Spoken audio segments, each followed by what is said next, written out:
Balat tayo ng patani, pang dinner namin. So, kahapon namalengke kami sa Gigante. So, nakita ko yung eggplant nila, ang ganda. So, masarap siyang itorta o iprito ba. Kaya naisipan kong kumuha kahapon. And then, plus pumunta ako sa Chinese market, bumili rin ng okra dahil favorite ko ng anak ko. So, naisipan kong magluto ng dinengdeng. So, tagal na akong hindi kumakain ng dinengdeng. Almost kasi mga karne. Kung maggugulay man kami is yung verdura, yung tawag dito, yung insalata, yun lang pinaka gulay namin. Kaya, nung nakita kong may eggplant dun sa Gigante, so, sinulit ko nang pumili para kung hindi ko siya ituturta, favorite din kasi yung asawa ko, yung igisa ko lang siya sa karne, then itlog. Ako naman, mas gusto ko yung yung inihaw ba, then bagkuong. Laso na.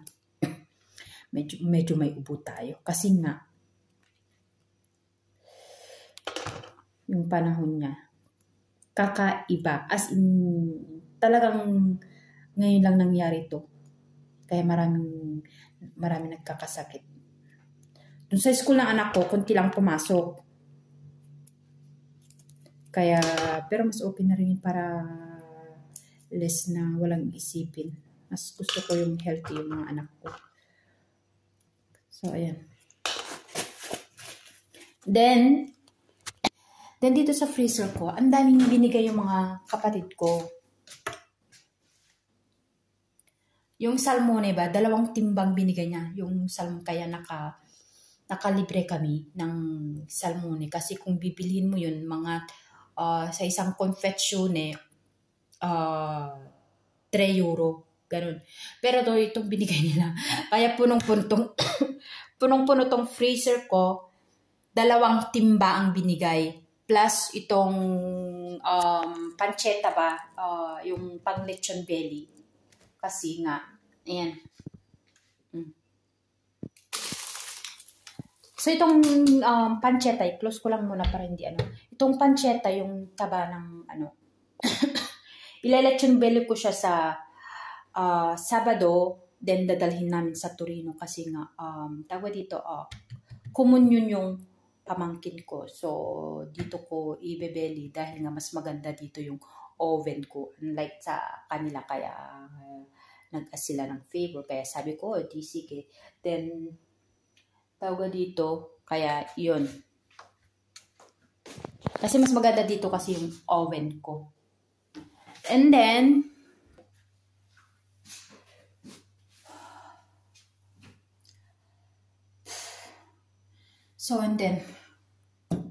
medyo tayo. So, kalimutan ko na yung sasabihin ko. Lagay mo na natin dito.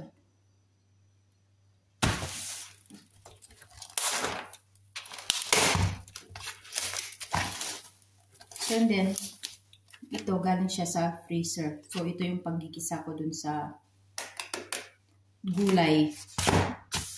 Plus yung pagkung. Ako kasi mas gusto ko yung walang karne ba? Walang karne. Magkaiba.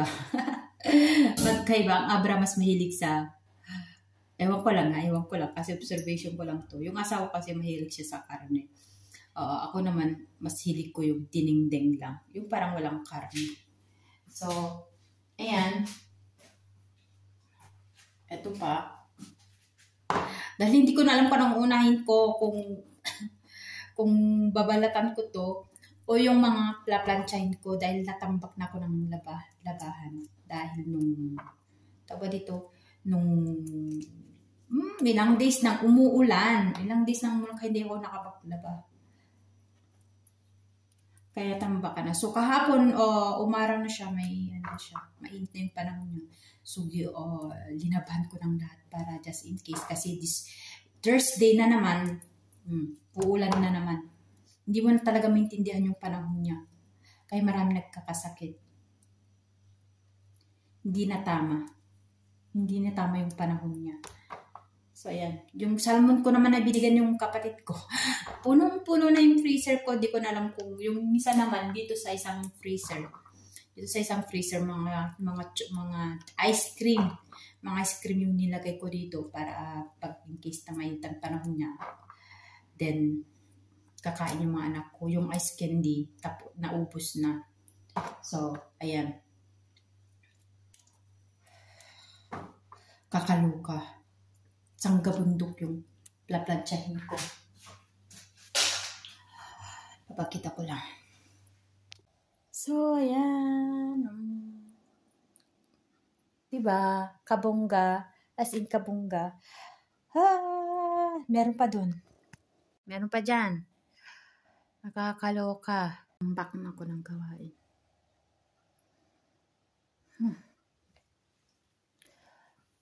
So, mas maigi na to. Kasi nga, ilang araw na siyang umulan. Then, ayoko kasi yung naglalaba ako. Tapos, pag umulan, hindi mo alam kung saan mo isasampay.